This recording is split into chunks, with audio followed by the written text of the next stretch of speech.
What's going on YouTube? It's Static here with another episode of Spawn Point, and believe it or not, today it's time for yet another special. You've asked for it, and so I thought it was time to give it to you guys today. This test has been requested quite a bit, and so today we're going to be testing rails, but in the sake of thoroughness, we're going to test normal rails, powered rails, and detector rails. Alright, so there we go guys, all of the pads are set up with rails except for our usual control pad over here. Now I should note that if I do complete this test and we do get spawns, there's not necessarily a whole heap of reasons to test the detector rails and powered rails. My only thought is that maybe the detector rails give off light, but we'll see what happens.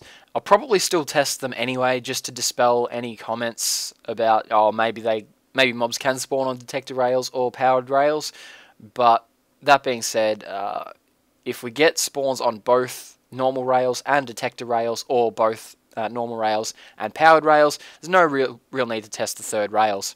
Anyway, all of that being said, let's flick off the lights and see what happens. And so as usual, we're just trying to see if we can get any spawns in that main chamber there. And if not, we'll see if we can get some spawns over on the far pad over there. Now remember, the spawning rate in the Black Aperture Testing Labs is quite high, so we should get some results very soon if we're going to get them at all. And there we go guys, we've got a couple of spiders on those pads over there, as well as zombies on the two back pads.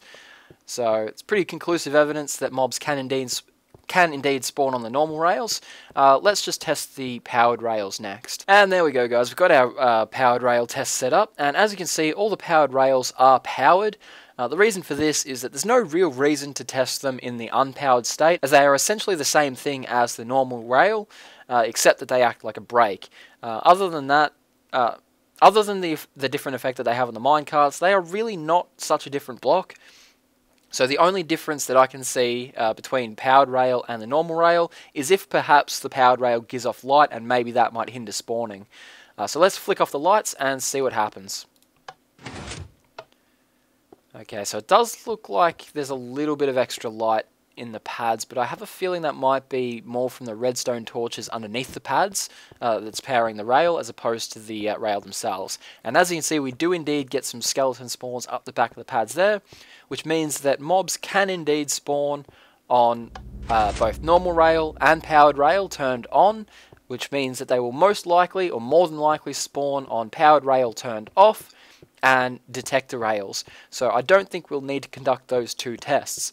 And this means that we're now able to put all three rails into our spawnable box alongside of double half slabs, wool, mushrooms, pressure plates, netherrack, open fence gates, furnaces, crafting tables, redstone lamps, mycelium, tripwire, endstone, and sponges tested in the last episode, as well as our upside down stairs and half slabs. Anyway guys, if there's a block up on the wall that you'd like to see tested, please feel free to let me know in the comment section down below, and if the suggestion gets enough interest, we will test it in the next episode. Also guys, if there's a block that you'd like to see tested that isn't up on the wall at the moment, again let me know in the comment section down below, and we'll test it as soon as we can. Anyway guys, I've been Static, I hope you enjoyed today's video. If you did, please feel free to show that like button some love, you guys know the drill, and I will catch you guys next time.